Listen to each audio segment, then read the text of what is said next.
한동훈 국민의힘 비대위원장이 첫 일성으로 내년 총선 불출마를 선언하면서 민주당을 강하게 비판했습니다. 운동권 특권 정치를 청산하겠다고 날을 세웠는데 관련 내용 윤희석 국민의힘 선임 대변인, 한민수 민주당 대변인 두 분과 함께 살펴보도록 하겠습니다. 두 분 어서 오십시오. 안녕하십니까. 예. 자, 말씀을 드린 것처럼 한동훈 비대위원장 취임 첫 일성으로 민주당과 이재명 대표를 겨냥을 했습니다. 일단 취임사 어떻게 들으셨어요? 네, 오늘 취임사 첫 부분부터 굉장히 선명한 메시지가 나왔죠. 네. 이재명 대표를 비롯한 민주당을 정면으로 거론하면서 본인이 정치함에 있어서 민주당과의 싸움에서 반드시 승리하겠다. 그런 의지를 드러냈고 제일 제 귀에 들어온 것은 운동권 특권 정치를 청산하겠다 이 말 아니겠습니까? 예. 한동훈 비대위원장이 지금까지 얘기해온 것 중에 가장 국민의 관심을 끌은 것은 아마 여의도 문법, 여의도 사투리를 배격하고 국민의 언어로 본인은 일을 하겠다 이런 얘기를 했는데 이 얘기한 여의도 문법, 여의도 사투리라는 것이 결국 지금 쭉 너무 오랜 시간 동안 우리 정치권에 있는 586 운동권 세대들의 언어다. 이런 뜻으로 저는 받아들였고 그것과 차별되는 국민의 언어로 정치하는 새로운 세력이 본인이다. 본인이 그것을 이끌어서 우리 정치를 바꿔보겠다. 이런 의지의 표현을 담은 오늘 취임사였다고 생각합니다. 예. 말씀을 해주신 대로 국민위에 군림하려는 운동권 특권 세력과 싸울 것이다. 이런 말을 하기도 했는데요. 민주당에서는 어떻게 들으셨는지요? 일단은 뭐 한동훈 비대위원장 오늘 취임했죠. 축하드립니다. 네. 그리고 비대위원장으로서 많은 역할 해주기를 당부합니다. 그런데 오늘 취임사 일성은 여러 가지로 좀 부족하지 않았나 이런 생각이 듭니다. 우선 첫 번째로는 윤석열 정권이 집권한 지가 1년 7개월 됐습니다. 근데 야당도 아니고 선거에 선거에 이긴 여당의 지도체제가 벌써 5번인가 바뀌었습니다. 비대위원장만 해도 벌써 3명째일 걸로 제 기억을 합니다. 저는 그러면 적어도 집권당 대표를 맡는 분이라면은 국민들께 어떤 사과 말씀을 드리는 게 맞았다고 봅니다. 왜냐하면 집권당이 1년 7개월 이러는 동안 우리 국민들 삶은 말 그대로 지금 너무 어렵지 않습니까? 그러면 아무리 이제 뭐 직전까지 법무장관의 검사만 하신 분이라고 하더라도 이제 정치를 하신다고 하면은 적어도 집권당 대표로서 일성은 국민들의 삶을 위로하고 그다음 집권당 역할을 전혀 못하고 있는 이런 대목에 대한 사과를 했어야 됩니다. 두 번째는 이분께서 정치를 하기 직전에 많은 기자들 앞에서 뭐 300명의 언어가 아닌 5천만의 언어를 쓰겠다고 했습니다. 근데 저는 이게 5천만의 언어인가 싶어요. 아니 지금 정상적인 집권당도 아니고 지금 비대위를 꾸릴 정도로 집권당 내부가 상당히 혼란스러운 거 아니겠습니까? 그런데 들어서자마자 본인도 얘기했듯이 여소와 야대고 민주당의 협조가 없으면 어떤 법이나 제도를 만들기 쉽지 않은 형국 아니겠습니까? 대통령도 야당과 한 번도 만나지 않는데 지금까지 취임하신 지로. 근데 여당 대표라는 분이 오자마자 민주당에 대해서 저렇게 과격한 용어를 써가면서 운동권 특권 정치. 그다음에 이런 표현은 가급적 안 써야 되는데 한 비대위원장이 쓰셨으니까 개딸 전체주의 세력. 이게 무슨 말씀입니까? 만약 정말 민주당의 열성 지지자들이 이런 분들이 계시는데 그럼 이분들은 국민이 아닙니까? 왜 취임 일성부터 편을 가려고 갈라치기를 하면서 또 선거용으로만 이렇게 접근을 합니까? 저는 이런 부분들은 한정 관계에서 오늘 댁에 돌아가시면 좀 곰곰이 좀 곱씹어서 적어도 통합의 정치를 하겠다는 실제 행동을 못 옮기더라도 그 정도 메시지는 내놓는 게 집권당의 새로운 대표로서의 자세가 아닐까 이런 좀 아쉽다는 생각을 해봅니다. 예. 지금 하신 지적에 대해서는 어떤 좀 반론을 하시겠습니까? 뭐 민주당은 참 요구가 많아요. 저희에 대해서 한동훈 장관의 취임 일성으로 본인의 굳은 의지를 표현하는 과정이니까 이해해 주시길 바라는데 예. 엄연히 국민의 투표에 의해서 선출된 정권을 향해서 검찰 독재라고 말하는 민주당에서 한동훈 장관의 몇 가지 단어를 들어서 그렇게까지 비난할 일인가 이런 생각을 해봅니다. 예. 자, 그런가 하면 민주당과의 차별점으로 국회의원 불체포 특권 포기를 내세웠습니다. 그러니까 불체포 특권을 포기하기로 약속한 사람만 공천을 하겠다라는 건데 글쎄 당내 반응이 어떤지 좀 궁금한데요. 어떻습니까? 굉장히 반응이 좋았습니다. 오늘 그 한동훈 장관이 그 발언을 할 때 네. 앞에 이제 한 25명 정도 되는 의원분들이 계셨는데 다 박수를 쳤어요. 예. 결론적으로 불체포 특권, 의원들이 갖고 있는 특권 중에 대표적인 건데 이것은 과거에 민주정치가 제대로 뿌리내리지 못했을 때 야당 의원에 대한 어떤 탄압의 수단으로 국회의원을 체포할 수 있다는 그런 것을 염려해서 넣은 그 구절 아니겠습니까? 예. 그것을 어떠한 사법적인 리스크를 방지하기 위한 것으로 악용하는 것을 막겠다. 그거는 헌법 사항이기 때문에 포기하지 않으면은 그건 어쩔 수가 없는 거니까 아예 이번에는 본인 스스로가 의원이 되더라도 그 특권을 쓰지 않겠다는 선언을 한다. 그것이 현대 민주 국가를 지향하고 있는 우리나라 현실에 맞다. 이것은 당내에서도 당연히 찬성하는 부분이라 오늘 그 말씀은 대단히 의미 있는 것이었다. 이렇게 생각하고 그 말씀대로 저희 당에서 공천을 받는 분들은 당선이 되면 당연히 불체포 특권을 포기하게 된다. 민주당과 다르다. 이 말씀을 드리겠습니다. 예.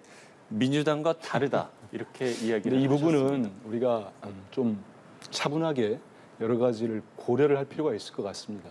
왜냐하면 유럽 의회 같은 경우는 어떤 탄압의 징후가 있으면 적극적으로 의회 의원들이 불체포 특권, 면책 특권을 사용하도록 이렇게 규정화돼 있습니다. 그러면 상당히 민주주의가 우리보다 더 발전돼 있다는 유럽 의회가 왜 그러겠습니까? 삼권 분립 국가에서도 여전히 행정부와 입법부와 사법부 간의 견제와 균형이 이루어져야 됩니다. 그런 차원에서 우리 국회에도 면책특권과 불체포 특권이 있는 겁니다. 오늘 한 비대위원장께서 민주당과 본인들이 여당과 차별정보 그 일부분 동의할 부분이 있습니다. 차별화되는 부분을 민주당은 거제정당이긴 하지만 약속만 할 수 있지만 자기들은 국민의힘은 집권 세력이기 때문에 실행력을 담보한다. 그런 얘기를 많이 강조를 했어요.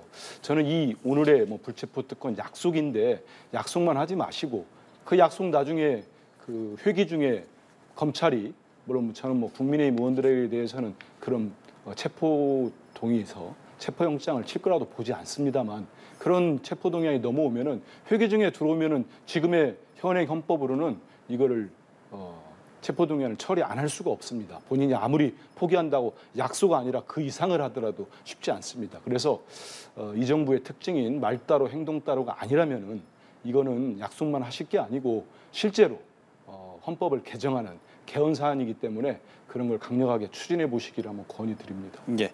자, 두 분의 각자의 의견을 좀 들어봤고요. 그런가 하면 한동훈 비대위원장의 출마 여부도 그동안의 큰 관심사였는데 지역구와 비례대표 불출마를 선언을 했습니다. 이 불출마 배경에 대해서는 어떻게 보세요?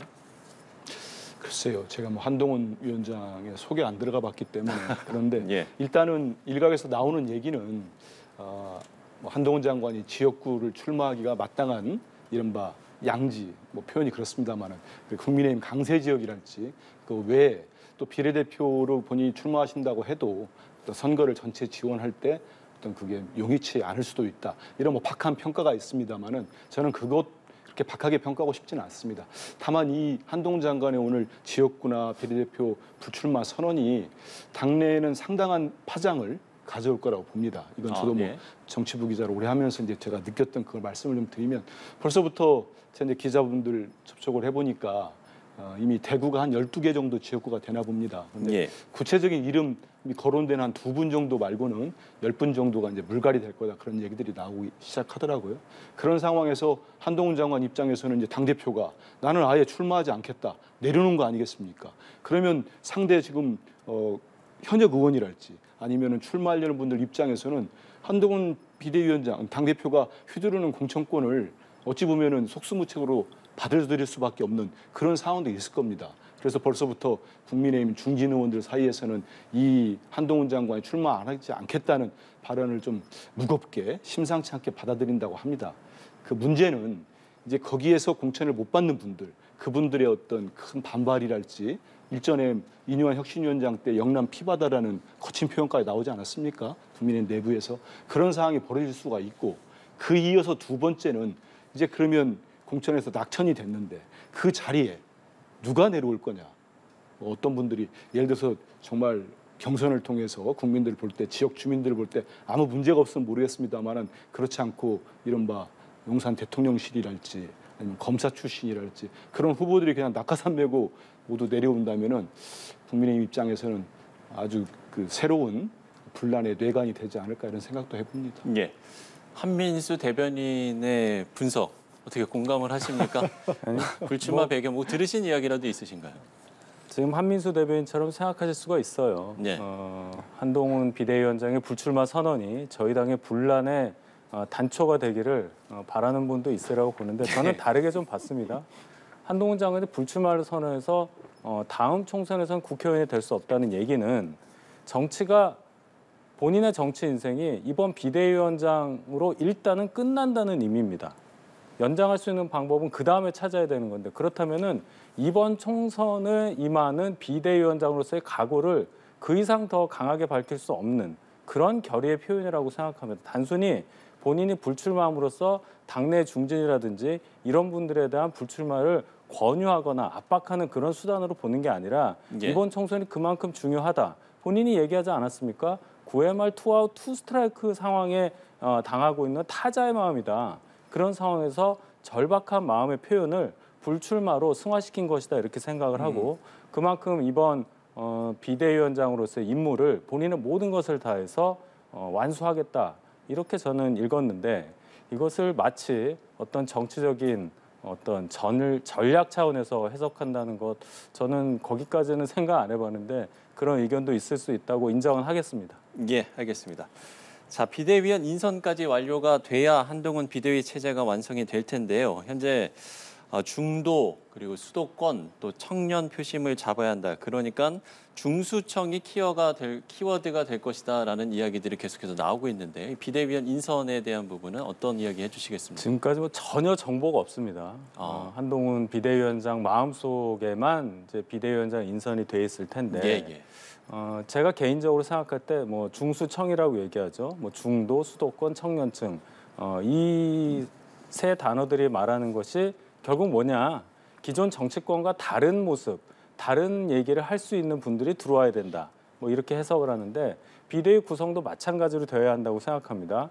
뭐 과거처럼 뭐 재선 1명, 초선 1명, 여성 1명, 뭐 청년 1명 이런 식으로 안배하듯이 이렇게 올스타 팀 만들듯이 이런 비대위 구성으로는 어렵다.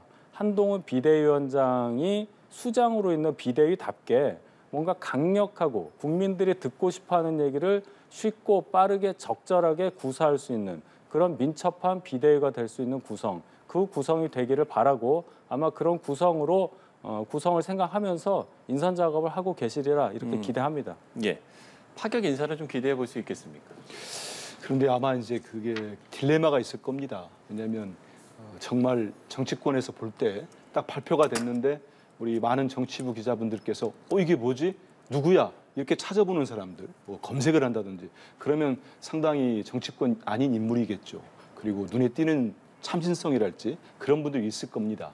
그런데 문제는 그게 또 현실 정치에서 특히 이게 지금 뭐 아주 평탄한 지금 집권당 사정이 아니기 때문에 말 그대로 비상대책위원회 아닙니까? 예. 대책위가 떴고 그런 상황에서 한동훈 비대위원장은 그거는 뭐 본인도 인정하듯이 정치에 대해서는 전혀 해보지 않은 정치 문외한 아니겠습니까? 근데 이분이 물론 뭐 원내대표가 당연직으로 들어온다고 하지만 비대위를 말 그대로 아주 젊고 그다음에 전혀 정치권에 가담하지 않았던 이런 분들만 가지고 구성을 할 수 있겠습니까? 저는 그거는 상당히 현실적으로 어렵다고 보고요. 두 번째는 무엇보다도 중요한 게 정치권 밖의 인물이 됐던 아니면 그 지금 국민의힘 내부에 현역 의원들이 됐던 당협위원장이 됐던 발탁을 할 때 그 색깔이 좀 중요할 거라고 봅니다. 색깔이요? 예, 맞습니다. 왜냐하면 이미 그 붕괴된 붕괴됐습니까? 해체된 김기현 지도부도 이른바 많은 비판들을 받았던 것 중에 하나가 수직적 당정 관계, 친윤 일색으로 되다 보니까 대통령실이나 어떤 대통령의 뜻에 반하는 정말 강서구청장 그 후보 낼 때처럼 대통령실에서 이 사람 했으면 좋겠다고 할 때 도저히 이건 민심이 받아들일 수 없다고 하면은 노 아니다 이 얘기를 했어야 되는데 그걸 못한 거 아니겠습니까? 그런데 이제 한동훈 비대위원장이 새로 구성을 했는데 그 성향이라는 거는 뭐 어차피 그날 오후면은 오전에 발표하면 오후면 국민들 판단이 끝날 겁니다. 언론을 통해 가지고. 그랬을 때 비대위마저도 만약 통합형, 그러니까 이른바 비윤이랄지 아니면 반윤이랄지 이런 분들이 대거 좀 포함이 되지 않고 어떤 같은 색깔로만 구성이 된다고 하면은 그 또한 많은 우려를 낳지 않을까 이런 생각을 합니다. 예. 자, 다음 이야기로 넘어가 보겠습니다. 한동훈 위원장이 취임 직후에 초선의 김영동 의원을 비서실장으로 임명을 했습니다. 당내에서 비교적 개파색이 좀 옅은 것으로 알려졌는데 일단 두 분이 어떻게 평가를 하시는지 이번에는 한민수 대변인께 먼저 질문을 드리겠습니다. 이거 어려운데요. 왜냐면 제가 김영동 의원을 뭐 조금만 압니다. 예, 국회 이제 공보수석 할 때 같이 국회의장 순방 때 같이 간 적이 있어서 소탈하고 뭐 여러 가지로 뭐 젠틀하신 분이더라고요. 네. 그 정도만 알지 한동훈 비대위원장하고 김영동 이제 신임 비서실장하고 무슨 관계인지는 모르겠어요. 다만 김영동 의원도 서울대를 나왔다는 거 예. 그리고 변호사 출신이니까 아무래도 법조인이라는 거 그 정도의 공통점은 있는 것 같은데 그 외에 정말 한동훈 위원장이 왜 김영동 의원을 썼는지 본인보다 정말 나이가 좀 어려서 쓴 건지 그런 거에 대해서는 제가 모르기 때문에 뭐 더 깊은 얘기는 드릴 수가 없을 것 같습니다. 예. 뭐 지금 알려지기는 뭐 사법연수원 후배라는 이야기도 있기도 하고요. 근데 그 발탁 배경에 대해서는 뭐 들으신 바가 있습니까? 들은 바는 없는데요. 네. 뭐 여러 해석들이 있습니다. 말씀하신 대로 뭐 연령을 생각했다는 것도 있고, 뭐 같은 법조인이라는 얘기도 있는데, 저는 김영동 의원이 의원 되기 전에 한국노총의 변호사로 일했다는 점을 들고 싶습니다. 예. 노총에서 일한 분이 저희 당에서 정치를 하신 분들이 쭉 있긴 했었습니다만은 김영동 의원은 아주 젊은 분으로서 노조 활동의 전임으로 계셨던 게 아니라 노총의 변호사로 일했었던 것, 굉장히 특이한 경력이죠. 그런 차원에서 볼 때 이 사회 이슈에 대해서 그동안 한동훈 비대위원장이 보였던 관심과 노동이라는 측면이 결합이 됐을 때 김영동 의원의 비서실장 임명이 좀 연결점을 찾을 수 있지 않을까 이런 생각을 해봤습니다. 예.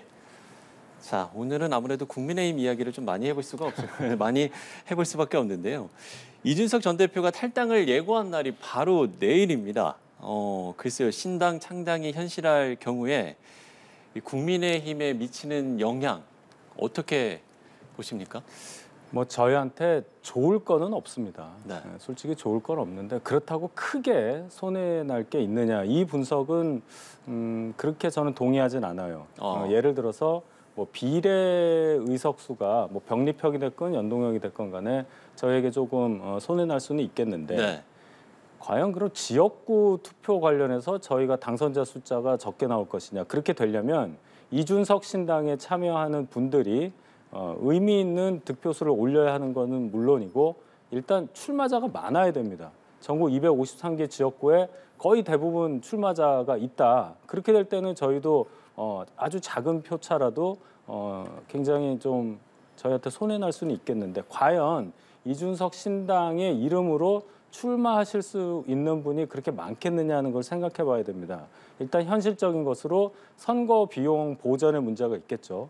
10% 득표하면 선거 비용의 반, 15% 이상 득표하면 이제 거의 100% 환수를 받는 건데 그럴 수 있는 득표력을 이준석 신당이 보여줄 수 있느냐 그렇게 생각해 보면 선거 비용에 구애받지 않고 출마할 수 있는 분들만 이준석 신당에 참여할 수 있게 되겠죠. 예. 과연 각 지역구마다 그런 분들을 모을 수 있겠느냐. 과거에 허경영 씨가 만든 국가배상혁명당 뭐 이런 분들은 전국에 거의 다 출마를 했었습니다마는 한 1% 정도 득표했거든요. 그 정도가 될지는 모르겠으나 어쨌든 지역구에 미칠 수 있는 영향은 작을 것이다. 그렇다면은 저희가 뭐 표 계산을 꼭 해야 되는 건 아니겠지만 이준석 신당의 파급력에 대해서 그렇게 크게 염려할 부분은 아니라는 분석이 현재까지 유효하다고 말씀드리겠습니다. 예. 이준석 신당의 파급력 어떻게 좀 보세요? 뭐 민주당에는 영향이 있겠습니까?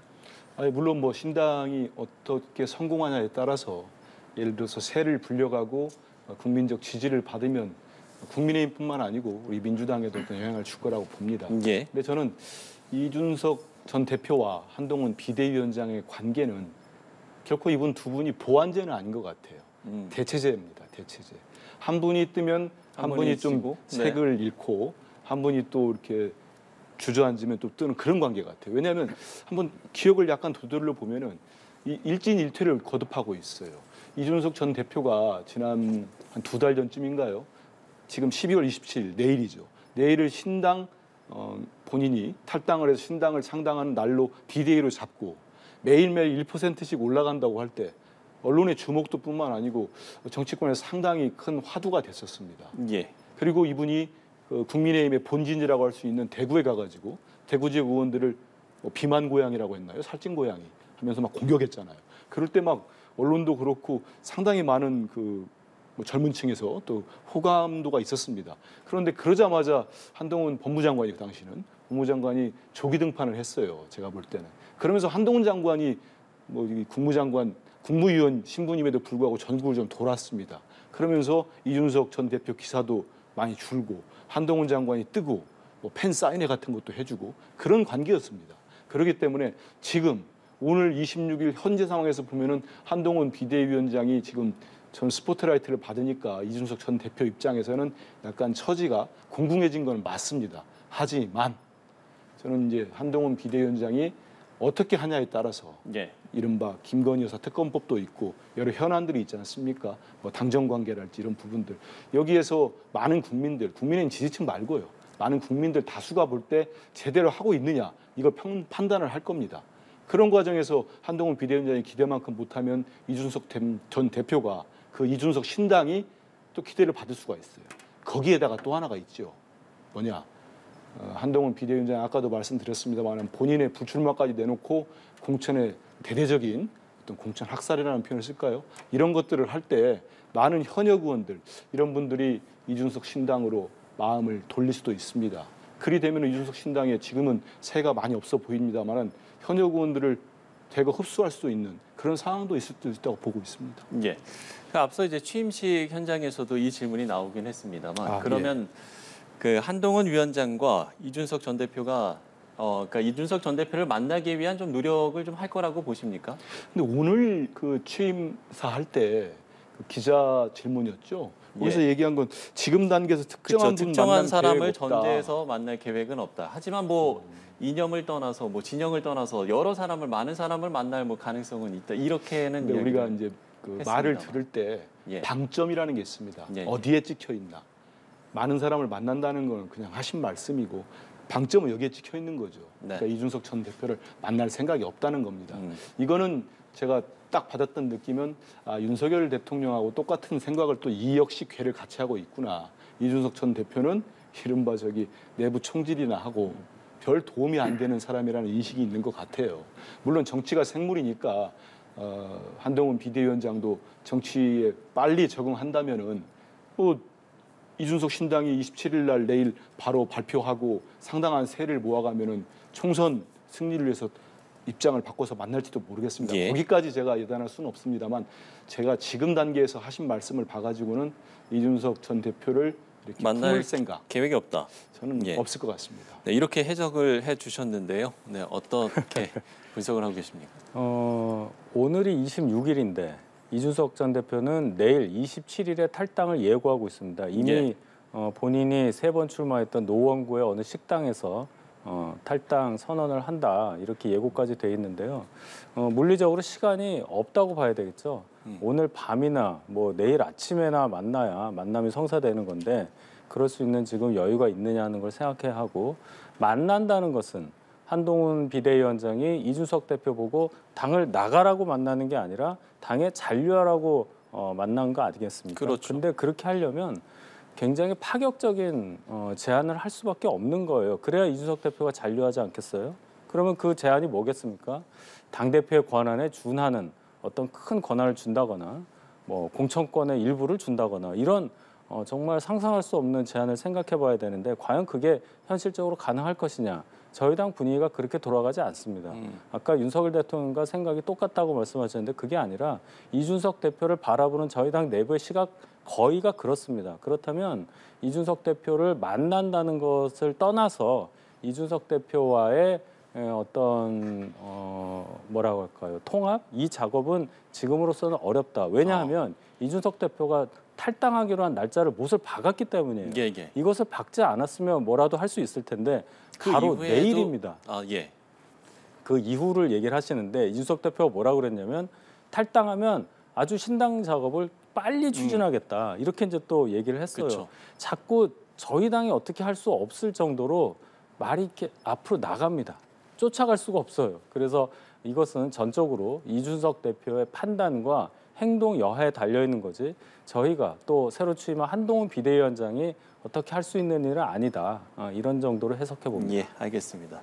당장 내일이니까요. 이준석 전 대표가 탈당을 예고한 날이 바로 내일이기 때문에 내일 또 이 사안과 관련해서 뉴스들을 저희가 좀 지켜보면 될 것 같고요. 자, 그런가 하면 한동훈 위원장의 첫 시험대로 꼽히는 게 바로 모레 민주당이 본회의 처리를 예고한 김건희 여사의 특검 법안입니다. 일단 지난 주말에 여당과 정부, 대통령실이 이 특검 수용 불가 입장을 정리한 것으로 현재 알려지고 있는데 이 같은 분위기 일단 어떻게 보고 계세요? 일단 저희는 이 특검 법안이 갖고 있는 독소 조항을 들어서 이 법안의 부당함 이것을 국민들께 널리 알리는 지금 수순을 밟고 있습니다. 네. 이 법안의 문제점에 대해서 잘 아시겠지만 어쨌든 저희 당을 완전히 배제하고 야당으로만 특검과 특검보로 임명한다는 그 점 그리고 이 특정한 사안을 정해서 이 부분에만 수사하겠다 이런 게 아니라 도이치모터스 주가 조작 사건을 수사하는 과정에서 인지하게 된 다른 의혹까지도 수사하게 됐다. 수사 범위가 무한정 넓어진다. 그렇게 되면 또 다른 검찰청을 만드는 것과 같은 효과가 있기 때문에 민주적 정당성에 맞지 않다. 이 점을 저희는 지적합니다. 그리고 또 하나 앞서서 제가 생각하는 부분이 뭐냐면 대통령 배우자에 대한 특검인데 대통령의 임기가 시작된 이후라든지 아니면 더 양보해서 두 분이 결혼한 이후에 그때 벌어진 일이라면 모르겠습니다. 이 일은 도이치모터스 주가 조작이라고 하는 일은 2010년부터 2012년도 김석열 대통령과 김건희 여사가 결혼도 하기 전에 서로 모르던 사이였던 시절에 김건희 여사가 소유했던 주식에 관련된 일입니다. 그것을 지금 특검을 하겠다는 거예요. 168석이나 갖고 있는 민주당이 주도해서 이것을 밝혀내자고 특검을 하겠다는 얘기는 전적으로 김건희 여사를 망신을 주겠다. 그리고 민주당이 수사를 많이 받았으니까 국민의힘도 좀 많이 받아봐라. 이렇게밖에는 해석이 안 됩니다. 반대로 얘기를 해서 민주당이 집권하던 시절에 저희가 야당이던 시절 저희 야당의 입장에서 어떤 민주당 출신 대통령의 배우자의 결혼도 안 한 상태에서 어떤 의혹을 가지고 특검을 하겠다고 하면 그것이 논리에 맞겠습니까? 똑같은 잣대를 들이대는 것이 맞는 것이지 대통령 배우자란 이유로 이렇게 특검까지 동원해서 수사를 하겠다는 것은 정치적인 의도가 뻔히 보이는 일이다. 저희는 여기서부터 국민들에게 다 더 설득을 하는 작업을 하겠다. 이런 말씀을 먼저 드리겠습니다. 예. 자, 한동훈 위원장이 오늘 이 특검법 관련해서 언급을 하기도 했는데 총선용 압법이라는 데는 동의를 한다. 하지만 대응 방안에 대해서는 당과 충분히 논의를 거쳐서 책임 있게 하겠다. 이렇게 답을 하기도 했습니다. 현재 이 국민의힘 어떤 좀 대응을 할 거라고 보시는지요? 저는 이미 방향은 정해졌다고 봅니다. 왜냐하면 한동훈 장관은 총선용 악법이라고 규정을 했고 어젠가요? 그 당정대 이른바 집권 세력이 모두 모여가지고 이 법을 받아들일 수 없다고 한 거 아니겠습니까? 그 얘기는 모레 김건희 여사 특검법이 통과를 국회에서 하더라도 대통령의 거부권을 건의하겠다는 얘기죠. 저는 그런데 이렇게 한번 되묻고 싶어요. 문재인 대통령의 부인 김정숙 여사나 이재명 대표의 부인 김혜경 씨가 이런 대규모 주가 조작 의혹 사건에 연루된 혐의가 재판을 하면 할수록 드러나고 녹취록이 나오면 검찰 가만히 있었겠습니까? 정말 역으로 한번 묻고 싶습니다. 가만 계셨겠어요? 김정숙 여사가 명품 가방 받는 수수 의혹이 불거진 영상이 드러났는데 윤석열 검찰 가만히 있었겠습니까? 저는 국민들을 우습게 보거나 손바닥으로 하늘을 가린다고 봅니다.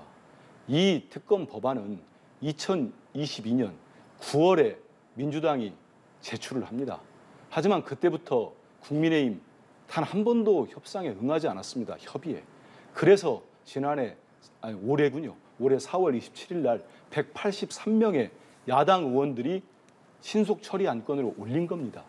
그리고 누누이 말씀드리지만 그 사이에 240일이 있었습니다.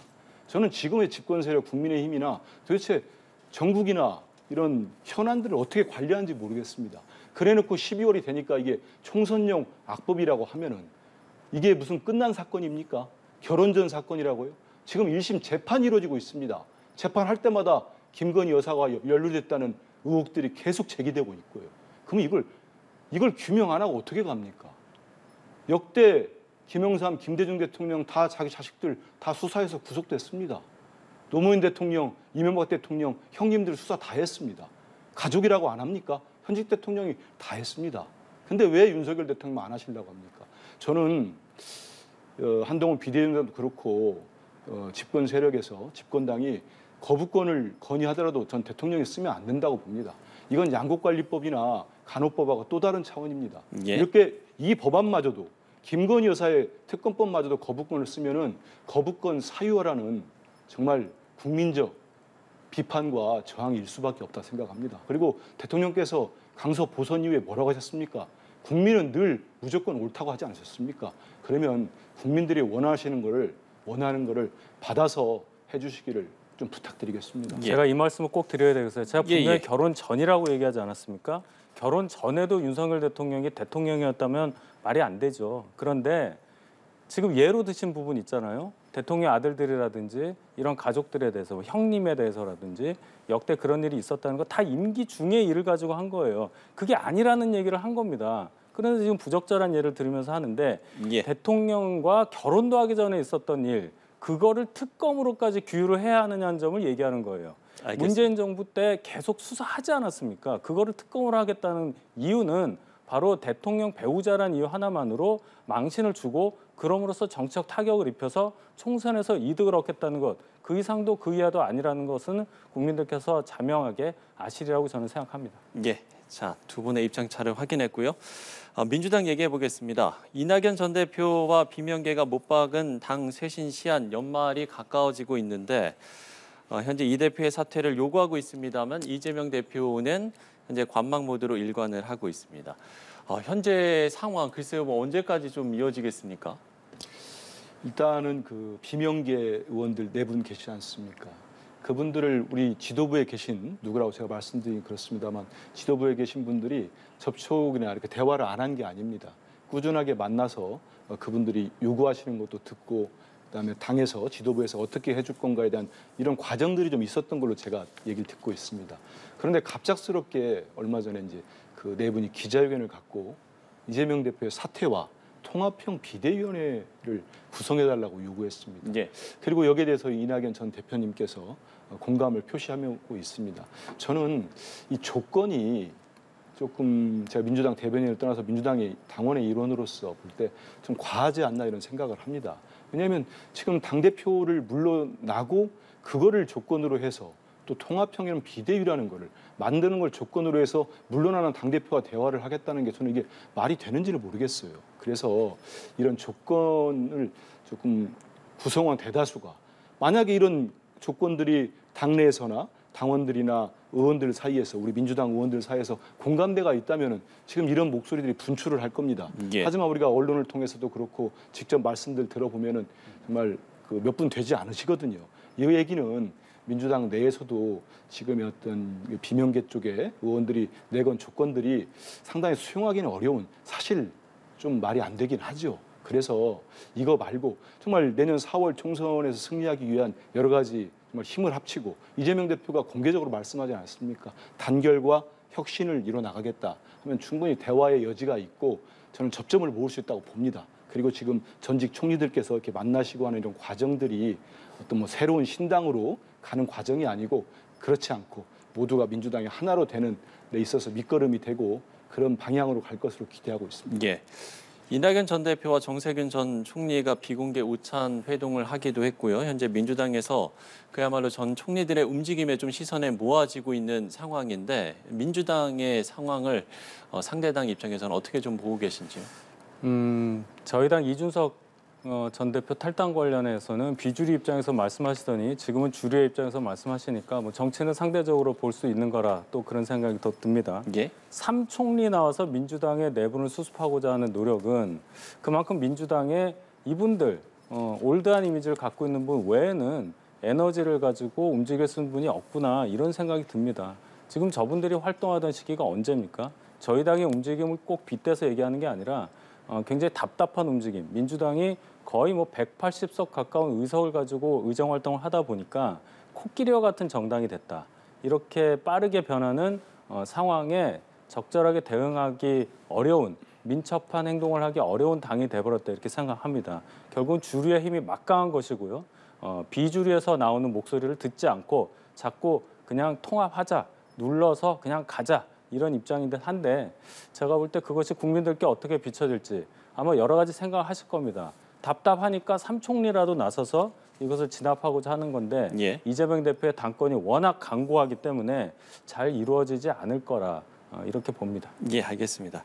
자, 오늘은 여기서 이야기를 마무리 짓도록 하겠습니다. 윤희석 국민의힘 선임 대변인, 한민수 민주당 대변인 두 분과 이야기 나눠봤습니다. 좋은 말씀 고맙습니다. 예, 감사합니다.